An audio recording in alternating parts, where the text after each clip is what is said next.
हम लोग यहाँ पे अक्सर बात करते हैं मोबाइल फोन के अंदर नई चीज यहाँ पर क्या होगी, और काफी सारी कंपनीज नई चीज के पीछे इतना पड़ी रहती है कि आपको कई बार गिमिक्स देखने को मिलते हैं। कई बार पीछे की तरफ एलईडी लाइट्स आ जाती है, कई बार कलर चेंज हो जाता है, कई बार एक एक्स्ट्रा कैमरा आ जाता है, और यही कुछ चीजें यहाँ पे चल रही थी। लेकिन मोबाइल फोन के अंदर 2024 में चीज कौन सी बड़ी हो सकती है, और पता है वो क्या है?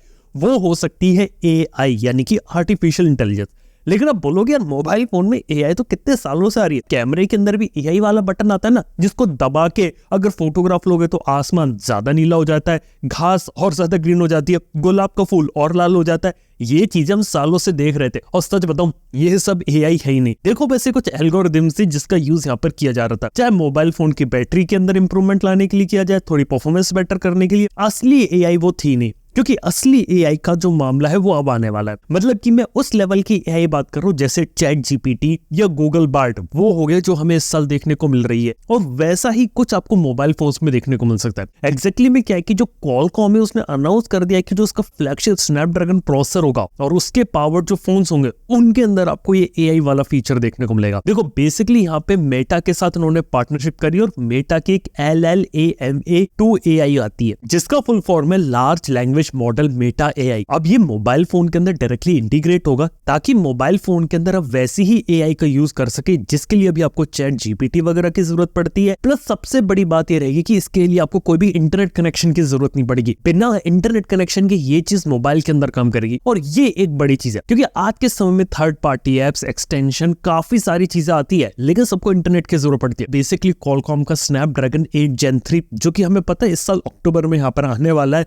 और नवंबर से उसके फोन यहाँ पे लॉन्च होना शुरू भी हो जाएंगे, और उसका हम एक पार्ट यहाँ पे देखने को मिल सकता है। लेकिन इंडिया में इसको जो फोन है वो जनवरी से आपको देखने को मिलेंगे। अगली चीज है कि Qualcomm ने अभी तक बताया नहीं कि ये किन फोन्स में आएगी। हो सकता है कि Qualcomm इसके लिए एक्स्ट्रा रॉयल्टी चार्ज करे, और कंपनी वाले पता क्या करते हैं कि कई बार एक्स्ट्रा पैसा देने से ज्यादा पैसा बचाते, और ये सारे फीचर आपको सारे देखने को नहीं मिलते। तो देखने वाली बात है ये जो AI जिसकी बात चल रही है आपको कब देखने को मिलती है। Qualcomm ही नहीं है जो यहाँ पे इस चीज के ऊपर काम करे, गूगल भी काम करो, गूगल भी अपना कुछ इंप्लीमेंटेशन अपने पिक्सल फोन में ला सकता है, यहां तक कि एप्पल जैसी कंपनी भी अपना खुद का AI बना रही है। रिसेंटली न्यूज से कंफर्म हो गया एप्पल भी अपना एप्पल GPT बना रही है, उसका इंटरनल कोड नेम है, जो कि एक चैट बॉट होगा। बिल्कुल सीरी के अंदर ChatGPT की फंक्शनलिटीज वगैरह को ऐड कर दिया जाएगा, जिसके अंदर बहुत एडवांस तरीके से काम करेगा। अब सुना है कि ये वाला प्रोजेक्ट भी एप्पल यहाँ पे काम कर रहा है, और ये चीज भी एप्पल अगले साल यहाँ पे अनाउंस करेगा। कि मोबाइल फोन में हर साल कुछ ना कुछ नई चीजें आती है ना। 2024 के मोबाइल फोन में पता क्या आने वाला है, वो होने वाली है AI।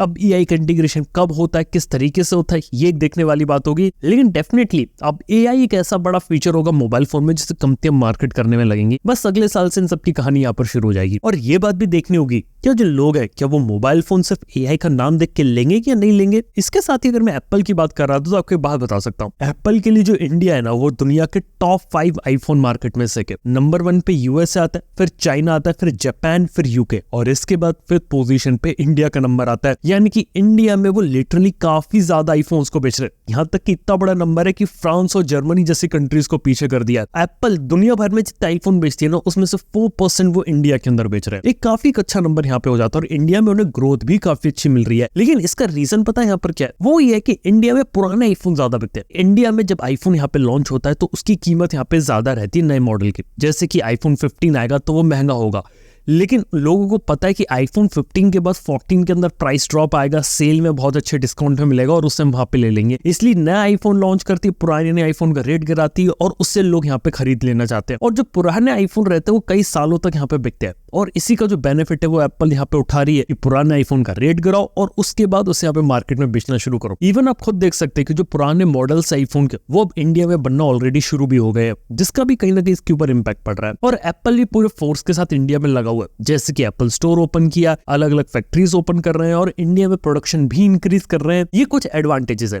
यानी कि कहीं ना कहीं एप्पल के लिए काफी बड़ा मार्केट हो गया इंडिया आज के समय में। यहाँ तक कि जो ग्रोथ रेट है ना वो भी 50% ईयर ऑन ईयर हो गया है यहाँ पे। बाय द वे अगर आप लोगों को प्रीमियम में अगर फोन लेना हो तो आप लोग कौन सा फोन लोगे, आईफोन या एंड्रॉइड?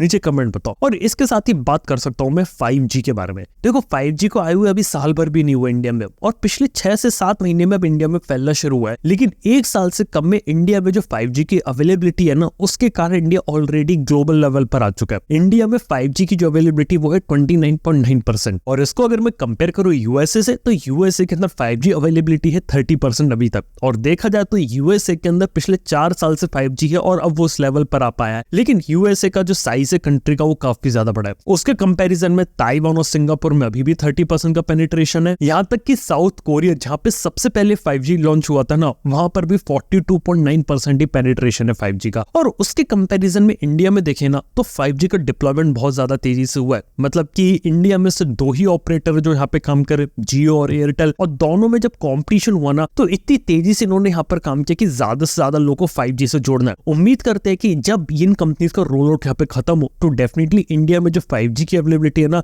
ये बाहर दूसरी कंट्री से ज्यादा हो। यहाँ तक कि जो रिपोर्ट आई थी ना, वो आई थी ओपन सिग्नल की तरफ से, और उनके हिसाब से भी जो ग्रोथ है 5G की इंडिया में, वो काफी अच्छी है। इसके साथ ही ये भी बताया कि 4G का नेटवर्क भी पिछले 1 साल में इंप्रूव हुआ है। हालांकि कितना इंप्रूव हुआ है 4G का नेटवर्क इंडिया में, बात नीचे कमेंट में बता सकते हैं। तो दोस्तों ये थी इस हफ्ते की कुछ टेक न्यूज। आप लोगों को कौन सी न्यूज पसंद है नीचे कमेंट बताओ। थैंक यू आपको वीडियो देखने के लिए। मैं आपसे मिलता हूं नेक्स्ट वन के अंदर। Good bye.